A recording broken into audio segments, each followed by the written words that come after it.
I've been a financial advisor for a long time, over 20 years now. And one of the most common questions I get is, how can I build my net worth? How can I build my nest egg for retirement so I can retire when I want to retire? And so let's go for a walk, and I'll share with you what I've learned in over 20 years of doing this. And basically, I come down to my 3 rules to build wealth. And those 3 rules, let's start with number 1. And number 1 is, no matter how much you earn or how little you earn, it's important to always spend less than what you earn. And obviously that's the basics, right? And you'd be surprised though, over half of Americans that earn over $100,000 a year, over half of the people that earn over $100,000 a year don't save a dime, right? And you should be able to save money if you're making over $100,000 a year, and frankly, you should be able to save a fair amount of money. So that's the first one is spending less than what you earn, and really thinking, if you're having trouble doing that, really think about what are your wants versus what your needs are. I grew up outside of Cleveland, Ohio, and a really popular thing to do on the weekends was to go walk around in the mall. And I was making minimum wage doing various jobs, and I'd end up buying stuff that I didn't need. And I hadn't really thought about, how many hours does it take for me to buy this? And I guess I did, but I was still tempted to buy things that I didn't need. So that's one, is looking at that. If you're making close to minimum wage, it's really hard in the United States. Things are expensive now, so it's really hard to save money. So, what do you do if you're not making enough money? And it's like, hey, Azul, I'd love to save money, but I'm not making enough money. And what you do there, I think, some of the best money that you can spend is investing in yourself, learning some new skills so that you can upsell yourself and make more money. And I'll give you an example of that.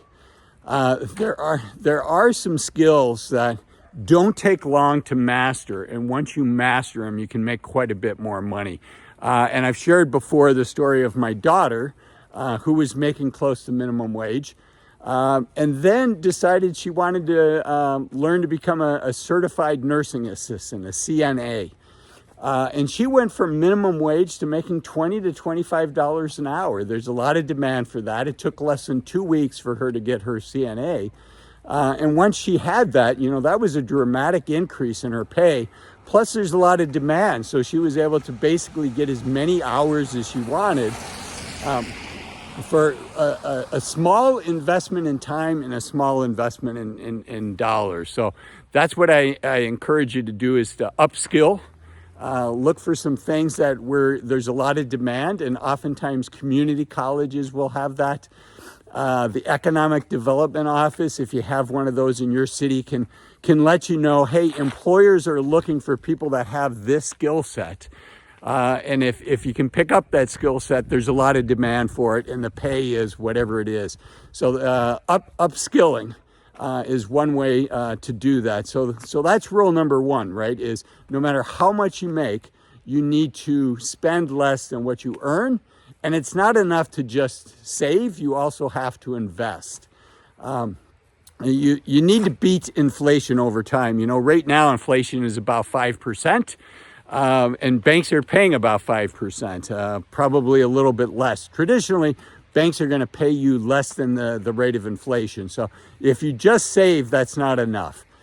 So spend less than you earn, and with your savings, invest it, and get some exposure that's going to beat inflation over time. And it's you want to know what you own. You want to know what your investments are.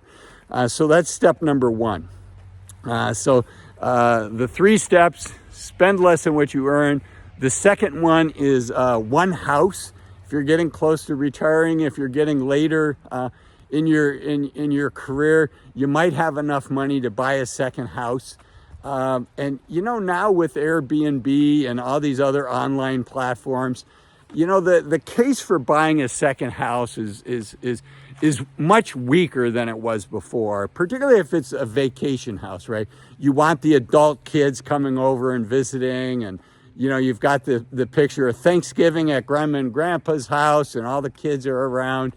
And that's great, but you can do that in an Airbnb as opposed to a second house. Oftentimes, maybe it's a house on a lake, or it's in a ski town, or it's in a place that's a popular tourist destination, maybe like Orlando, Florida. And, you know, the challenge that I've seen is there's a couple years where the grandkids want to go visit Grandma and Grandpa in Orlando, Florida, and go to Disney World. But it doesn't tend to be too many years, and now Grandma and Grandpa are stuck with a house in Orlando, Florida, and the kids, you know, want to go to the beach. And yes, Orlando's in Florida, but it's not at the beach. Or they want to go skiing, and there's not a whole lot of skiing in Orlando, Florida. So the world changes, people's interests change, and I just see people stuck with this house that's expensive, has maintenance, takes time, takes worry. And you want to optimize on life, and you know, the real estate agent is going to tell you how much money you're going to make. This is an investment, and oh, this is what the appreciation has been. And you might, you know, I'm not a real estate expert, I'm not a real estate broker, but you know what? You can also make money in the stock market as well. There's other investments that don't take mind share, that don't have the hassle factor associated with the house, and don't have the illiquidity and the costs to change. So that's the second one. So again, spend less than what you earn. One house. And I should say before I move on, two things. One, if you're liking this video, give me a thumbs up. It really does help. Other people find my channel. If you're enjoying my channel, if you enjoy my videos, I'd love for you to subscribe, and at a minimum, leave me a comment. I love hearing from our viewers. We've got a great community, so thank you to all that comment. Okay, I should say before I wrap up on the one house, I've shared in a previous video that, you know, my game plan in retirement is to actually have two houses. And that's because for almost a quarter of a century, I've lived in a ski town. And I like skiing, I like the winter, but they are getting long and hard. And so my wife wants to have a house someplace warm. And basically the game plan is, instead of having one rental house as an investment property, we're going to have two homes and kind of go back and forth between the two, and rent one out for 6 months and the other one out for 6 months. So that's the game plan. Wish me well. I feel bad breaking that rule, but they also say, you know, a happy wife equals a happy life, which leads me into the third one, the third rule, which is, again, it's spend less than what you earn, one house, and one spouse. And, you know, I know the one spouse thing can be challenging. A lot of my friends who are super good people, you know, they drifted apart raising their kids, and unfortunately they ended up divorced. And this is not me being preachy at all. Just, you know, if you can work things out, I really encourage you to do that, and invest in your relationship. You know, some people say, oh, you know, I'm gonna cut back to one car instead of two cars. My wife and my spouse and I can share a car. And I tell them to be careful, because yes, two cars is expensive, but you know what's a lot more expensive than two cars?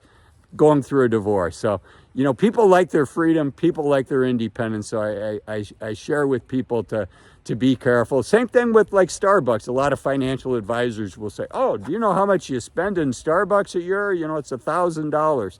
Well, if that's coffee with your spouse or coffee with your friends, and it builds relationships with your friends, or we're talking about spouses here, it helps bond you with your spouse. I think that's money very well spent. And I think another thing, time well spent, is thinking about retiring as soon as you can, getting ready for that.